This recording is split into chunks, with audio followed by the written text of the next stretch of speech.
Hey guys and gals, Jimmy Houston here. Can we talk spinnerbaits a little bit? Let's talk spinnerbaits just a little bit. I've got right here a Fish Lucky Strike Jimmy Houston Legend spinnerbait. Cool thing I like about them is they got Jimmy Houston logo on the blade. See it, Jimmy Houston logo on the blade, isn't that cool? We also got here a Jimmy Houston Redman spinnerbait by Fish Lucky or Lucky Strike. And we don't have anything on the blade. I kind of wish they'd put that my name on the blade on that also. There's no name on that blade. So we got the Redman spinnerbait and we've got a Jimmy Houston Legend spinnerbait that does have Jimmy Houston on the blade. I think that's cool. Now, that won't help you catch any more fish. So that's what I wanted to talk about. But I just want to kind of explain the difference in these two baits and explain when you might use one as opposed to another. Now, this Legend spinnerbait's a great spinnerbait. We've had it out for several years now with Lucky Strike, which the name of that company now is been changed over to Fish Lucky. And they come with both round blades and willow leaf blades. Willow leaf blades, when do you use willow leaf blades as opposed to round blades? Well, willow leaf blades create more flash. They create less vibration. More flash, less vibration. When you're wanting, like the shad are spawning, like they'll be doing here pretty soon, they looks like a couple shad running together or running behind each other like they do. When you have shad come up and follow your spinnerbait to the bank, that's the time you want to use willow leaf blades for sure. Willow leaf blades will go through the grass better. Willow leaf blades will go through the grass better than a round blade will. So if you're fishing a lot of grass, sometimes this is a little bit better to use going through the grass. Now, this particular bait here has got twin blades. We make the Legends with both single blades and single spins on a Redman spinnerbait. Redman spinnerbait has got only round blades on it. That's it. That's just it. 3/8 ounce bait, basically ½ ounce with all the hardware on it. One round blade, and that's it. Now, there's some other things that's critically different. One of them right here is we take and we look in here. That kind of hold up there and kind of take a look at it. It's hard to get that in front of the cameras, right? But you see this has got what we call an R bend in here. An R bend allows your line to go back around here and you just pull it back through and your line doesn't get tangled around your wire right there. This is what most modern day spinnerbaits have, is an R bend. You see that R bend right there? That's an R bend. It looks like an R right there. It's what it looks like. But anyway, that's an R bend. And so that's got an R bend in it. Now the Redman spinnerbait is the old fashioned what we call a safety pin type bend. You see that safety pin bend right there? That's a wrapped bend. So you go down over here, it cannot go back through. You have to untangle it. It can get down that little groove, weaken your line a little bit. You're going to have to retie a little bit more with the Redman. But here's the deal. This baby won't break. This bait right here, and it's brand new right out of the package. This one is not. Well, it's pretty new. Hadn't used it very much. It's barely scratched up on the head. But this bait right here will probably, after you catch 25 or 30 fish, it's probably going to break. Probably going to break.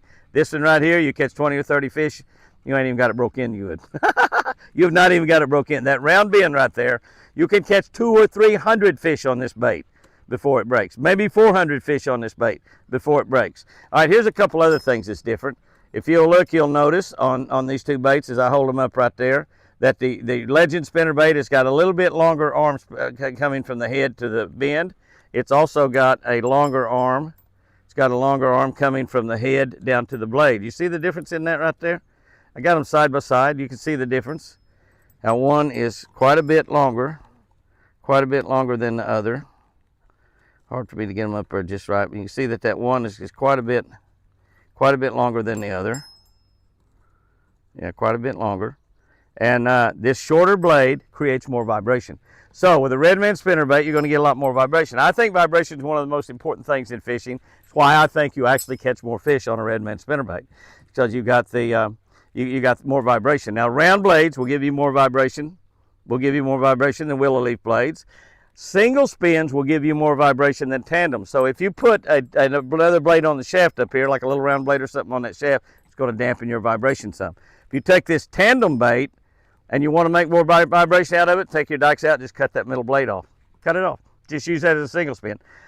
Ironically, a willow leaf blade, which almost always comes in tandems, either a little small Colorado or a willow leaf blade on the shaft, those are there for extra flash, is what they're there for. But they dampen vibration. So if you cut those off, you're going to take this bait right here and cause it to have more vibration, which is one thing that I do quite a bit. Even with a willow leaf blade, I will cut one of them off and just have one blade on there and get more vibration out of it. The larger the willow leaf blade, the larger the round blade, the more vibration you're going to get. Most of our Legend spinnerbaits have one size up larger blade than anybody else's spinnerbaits. So for a 3/8, it's got one size up larger blade, either round or willow leaf, than what comes on just about anybody else's. That allows you to have more vibration, more flash, catch more fish. Catch more fish. Now another thing is we look down through here, we go back here to the hooks, and both of them have elongated hooks. So if we go right at the head of those, you'll see that those hooks are just about the same. Just about the same in there. Again, I'm having a hard time seeing what we're looking at. I don't know if I got it up there right in the middle of the shot or not. I don't know where the doggone camera is on this phone. But right there, you can see that we got up there together that the Redman has got just a little bit longer hook than the Legends. Also not nearly as big a hook as the Legends. So that's a little bit of difference in that right there also. But now, those are some of the differences in these baits. The skirts are different also. This is a silicone skirt, whereas the Redman spinnerbait has got a really fancy skirt that's flat and got two different sized tails in it. Creates a whole lot of action, a lot more action. Both of them have a red eye, which is exactly what you need, a red eye on a bait to catch a lot of fish. Make sure I put a red eye in just about everything. You can take and just put you some red paint that you get from Spike It. Put you some red paint in there and put some red on every single bait you got. Doesn't hurt a thing to put some red on every single bait you have. But these are a few of the things you want to do in picking out a spinnerbait. Pick out a spinnerbait by what you want to use it for and how you're going to use it. Most of the time, honestly, you're going to catch more bass on a Redman spinnerbait than you will any other spinnerbait made anywhere in the world. Most of the time you'll do that because of the elongated hook, the shorter shaft running from the bend of the hook out to where the blades attach. That shorter shaft right there creates more vibration. The vibration kind of goes sideways as opposed to up and down. It kind of goes sideways. The round blade is going to allow you to catch more fish on that than you catch on any spinnerbait made. And it just won't break. It just won't break. So guys and girls, that's a little bit about spinnerbaits. Just 5 or 6 minutes about spinnerbaits. The biggest thing in catching bass on a spinnerbait, the one single very biggest thing, keep them wet. Keep them wet. You keep those babies in the water, fish them right under the surface, 6-8 inches down, roll them on the bottom, however you want you fish them. But remember, the closer to the top, the more vibration they create. The deeper you have them, the less vibration they can create. So, guys and girls, fish lucky, and remember, I sure do love you.